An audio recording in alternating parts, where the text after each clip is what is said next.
Si San Pablo sa atong unang pagbasa naghulagway nga kini di ay kagawasan nga gihatag ni Kristo nato. Depende rani kung atong ampingan o ato lang pasagdaan. Mo nang niingon siya, ayaw na kamo paulipon pag-usab. Gihatagan tag kagawasan ni Kristo gikan sa sala, dili na unta ta magpaulipon sa sala.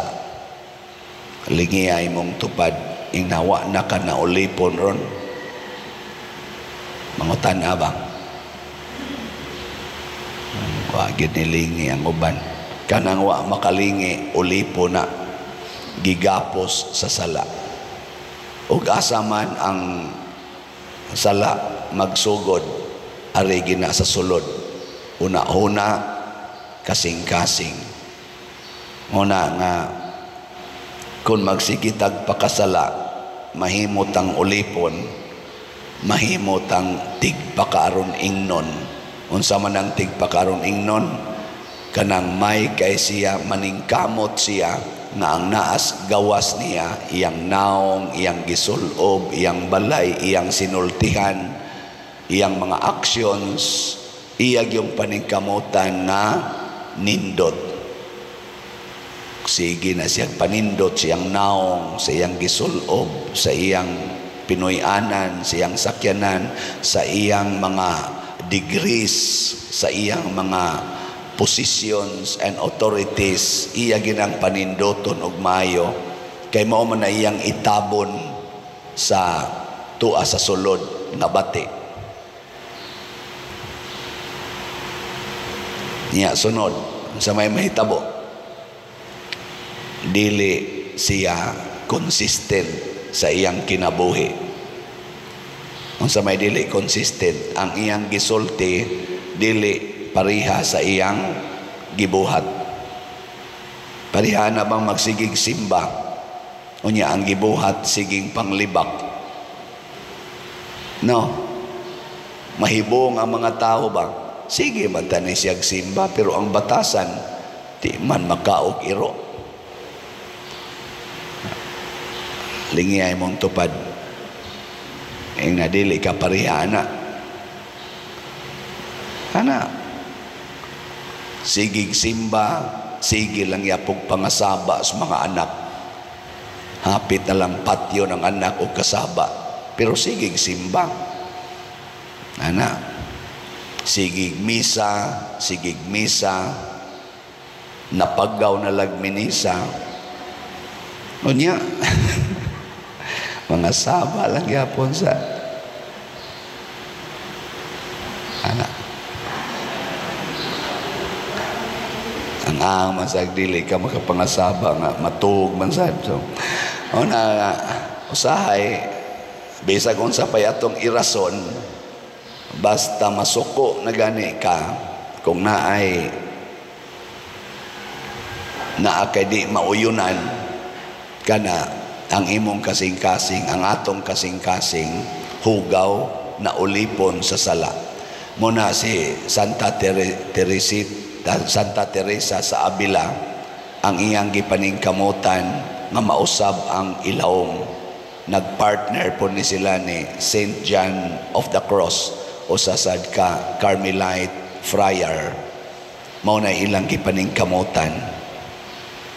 Kung sa may gitudlo ni Santa Teresa, kanang iyang gitawag og interior castle.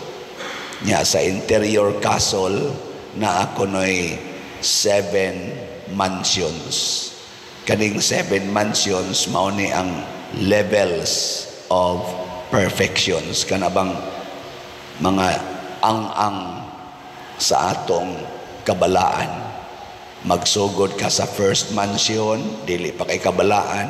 Kung makasuod na ka sa second mansion, balaan-balaan nakahangton mo abot yung kaadtong gitawag na niya og mystical union, kanabang mura na yung usa na ka sa Ginoo.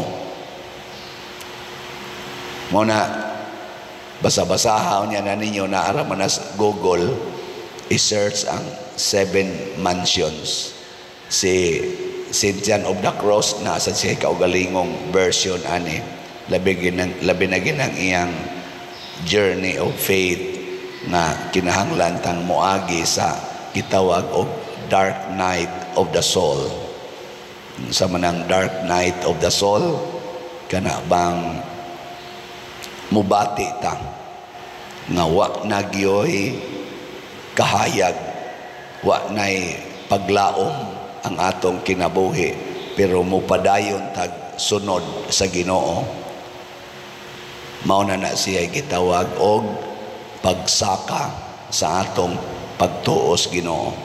Dili na mahitabo sa ilawom, dili na exterior. Unang importante kaayo sa ato karong kalibutan kining interior conversion, kanibang pagkausab sa kasing-kasing. Kay ang gigamit ros kalibutan mao ang mga balaod. Ang atong balaod nga kalibutanon pulos ni nakasintro sa gawas, nakasintro sa lawas.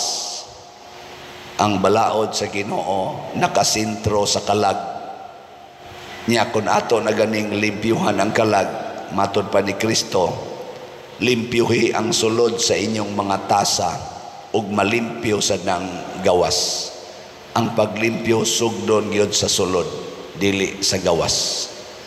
Kay kun ang gawas ra gani mo'y limpyuhan, nya kun mosuod na ta, ma-disappointed ta, moingon ta, uy, nindot ra man dinis gawas, ang sulod purti madayong hugawa. Para na inyong balay ba? Nindot kay pintals gawas, na apay mga tanom, pero pagsuod nimo gubot pas lukot ang way mga wa ma-order ba?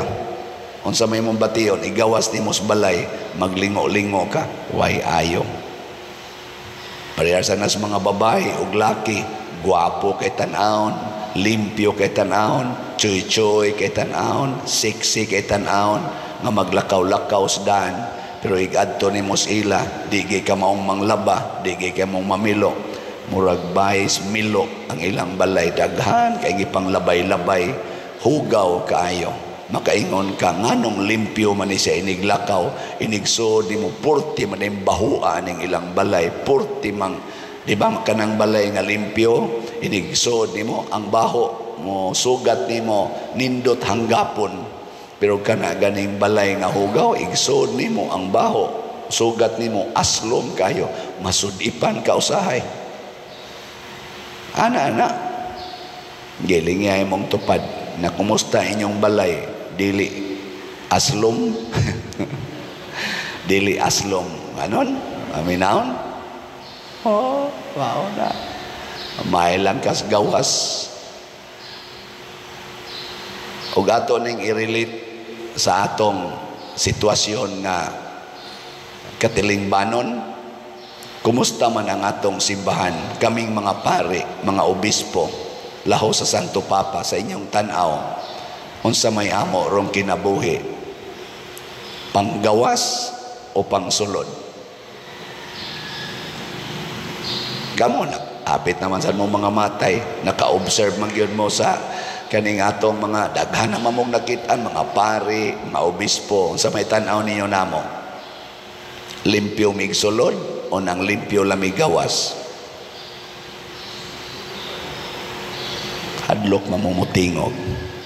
Sige, ari na sa tas ato mga government leaders, di nila sa atong nasod, daghan magimog na ilan, local o national leaders. Kumusta man ang ato mga leaders ron sa atong nasod, nang limpyo sa sulod o sa gawas ra? Ha?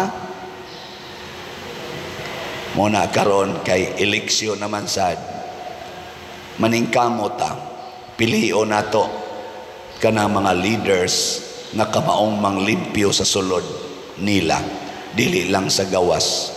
Yaon sa may usas mga timailhan, may lang na sila musulti, pero way buhat nga maayo.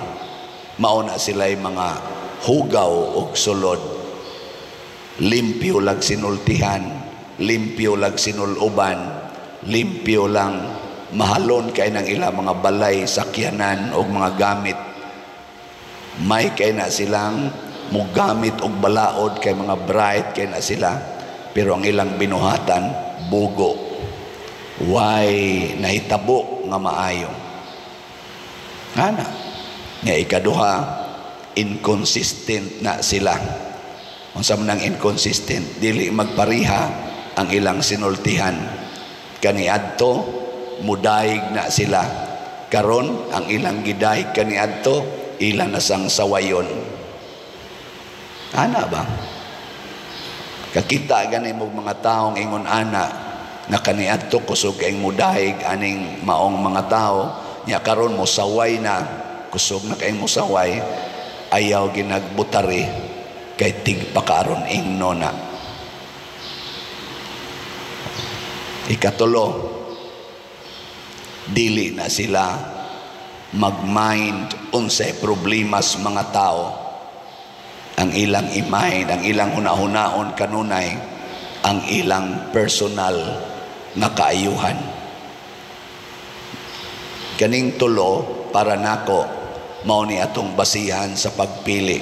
Dali ra kay natong analyson karon ang mga kandidato.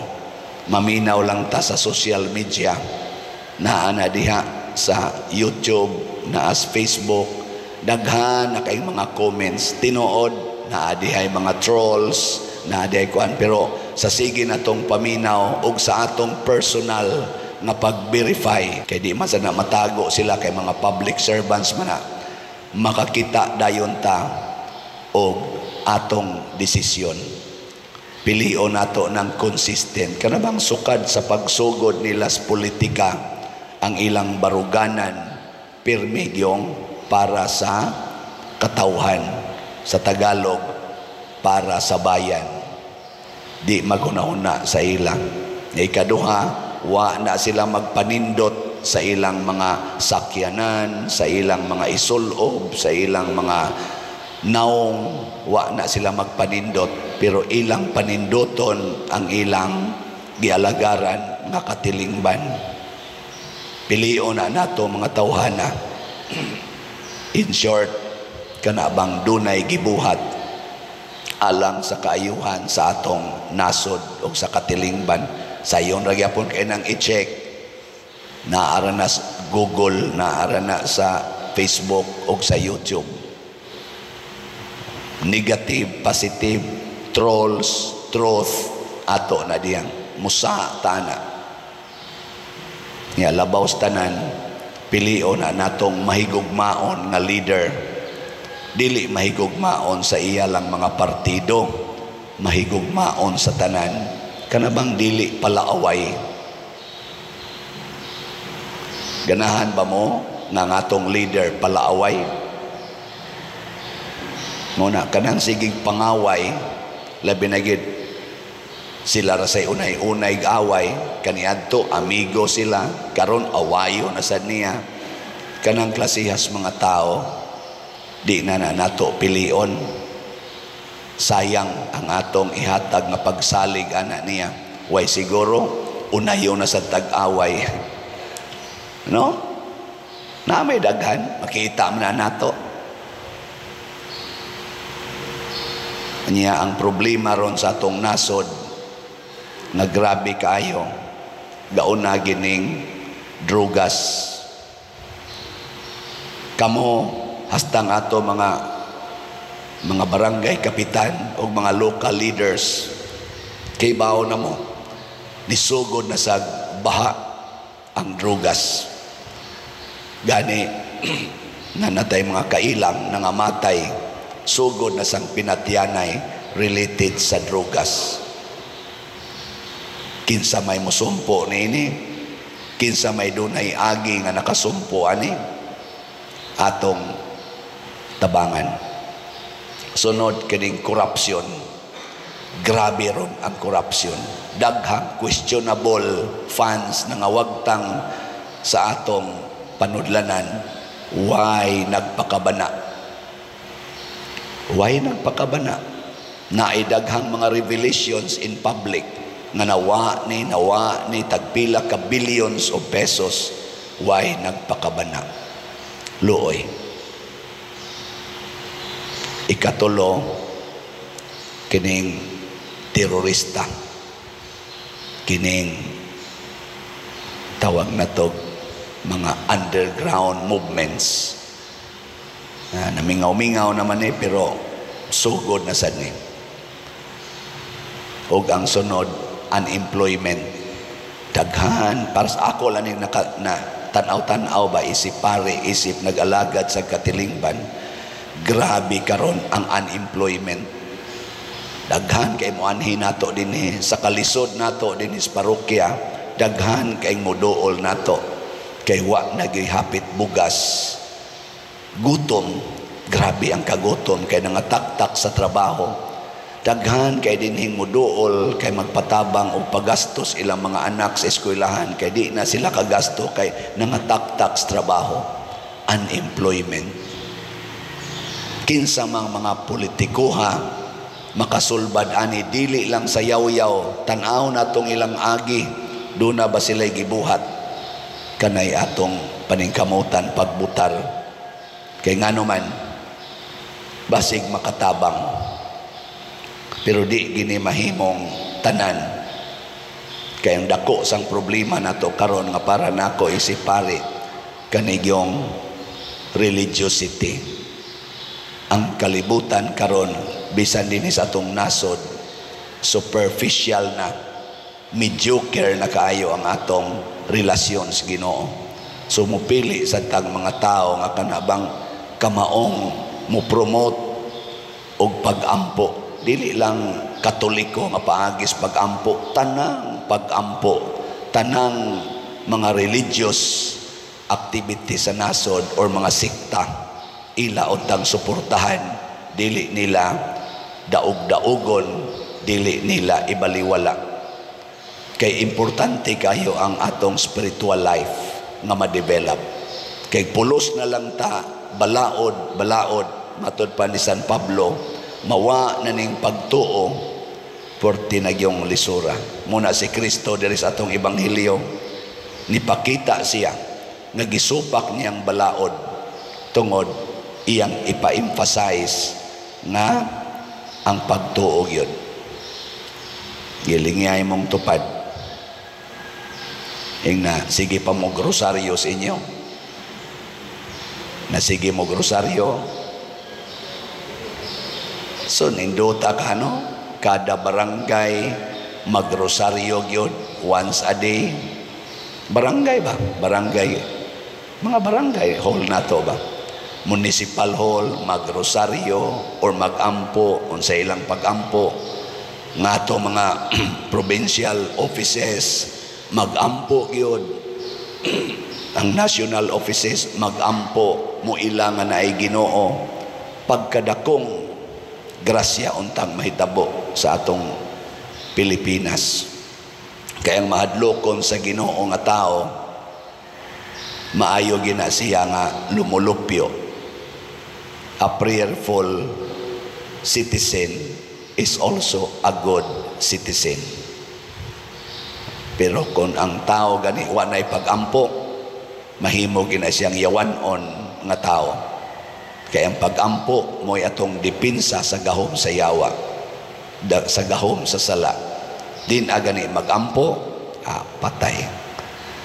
Igo kita siyawa, nyag mayawaan na ta, bungkag na ng katilingban, ug mao ni rong nahitabo sa atong kalibutan. Daghan kaayo ang nabiktima sa yawa. Sa termino ni San Pablo, naulipon pagbalik sa balaod sa sala.